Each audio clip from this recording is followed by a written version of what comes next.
ឧទាហរណ៍ពីចាក់គឺអាចខុសហៅឡើងទៅត្រង់បានអាចខុសហៅទៅក្រោយបានអាចខុសហៅទៅជំហានក៏បានហើយក៏អាចសង្កាំងនៅក្នុងចំណុចមួយក៏បានដែលចំណុចទាំងអស់នេះគឺយន្តហោះធ្វើអត់បានទេប៉ុន្តែហេតុអីបានជាឧទាហរណ៍ពីចាក់បណ្ដាខុសហៅលឿនដោយយន្តហោះបានចំពោះយន្តហោះដឹកអ្នកដំណើរមួយចំនួនធំគឺហោះហើរបានល្បឿនជាមធ្យម800គីឡូម៉ែត្រក្នុង1ម៉ោងហើយបើឲ្យចំពោះយន្តហោះចម្បាំងវិញគឺអាចហោះហើររហូតដល់រាប់ពាន់គីឡូម៉ែត្រក្នុង1ម៉ោងក៏ប៉ុន្តែ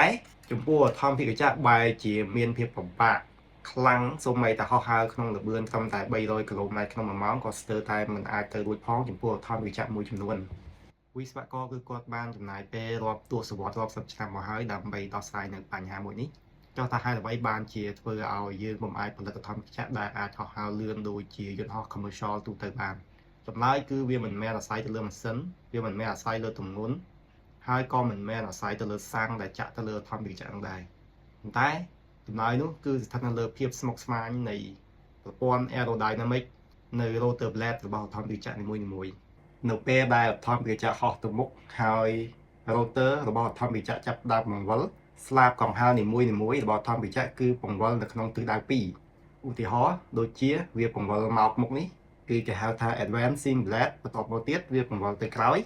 ដែលស្លាបជាមួយហ្នឹងវាខ្លាចទៅជា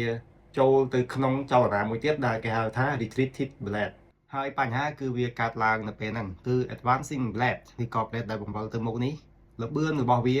គឺបូកជាមួយនឹងល្បឿនឧទ្ធម្ភាគចៈហើយបូកទៅនឹងល្បឿនបង្វិលរបស់ rotor blade ខ្លួនឯងដែលកត្តានេះធ្វើឲ្យ advancing blade បង្កើតនៅ leap ឬក៏កម្លាំងលើកឡើងយ៉ាងច្រើនហើយចំណែកឯនៅពេលដែលវាខ្លាចទៅជា retreated blade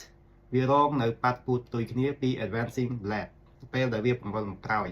នៅពេលធម្មវិជ្ជាបង្កើតល្បឿនទៅកាន់តែលឿនស្លាបរបស់ធម្មវិជ្ជាដែលគេហៅថា retreated blade នេះទទួលរងនៅ air flow កាន់តែខ្សោយទៅ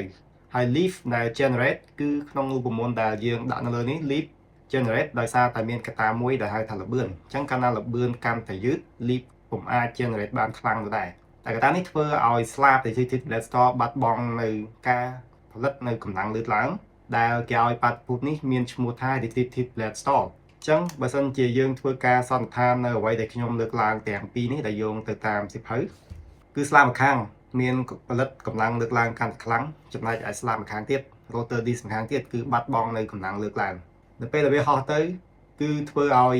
helicopter ដែល